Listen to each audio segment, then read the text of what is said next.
झटपट पटापट लक्ष्मी जी घर के अंदर प्रसन्न होके अंदर आएंगी घर के पटापट। झटपट पटापट लक्ष्मी जी घर के अंदर प्रसन्न होके अंदर आएंगी घर के पटापट। नाचतो सगळं विसरून पोरी बघता थांबून, निळा पिवळा लाल लाल रांगोळी काढतो वाकून।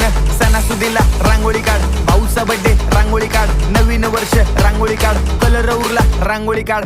उभी लाईन, आडवी लाईन, तिरपी लाईन, वाकडी लाईन, फुल काढ, चिमणी काढ, हत्ती चुकला पुसून काढ। सगळ्यांनी इकडे लक्ष द्यायचं आहे, टेन्शन घ्यायचं नाही, डान्स करत राहायचा। सासूबाई चिडणार आहेत, घाबरायचं नाही, वाईप करत राहायचे आणि सोबत म्हणायचं झटपट पटापट लक्ष्मी जी घर के अंदर प्रसन्न होके अंदर आएंगी घर के पटापट। झटपट पटापट लक्ष्मी जी घर के अंदर प्रसन्न होके अंदर आएंगी घर के पटापट। पाटापुढे ताटापुढे देवापुढे मागे पुढे सगळीकडे चोहीकडे आम्ही खातो बटाटेवडे, पाटापुढे ताटापुढे देवा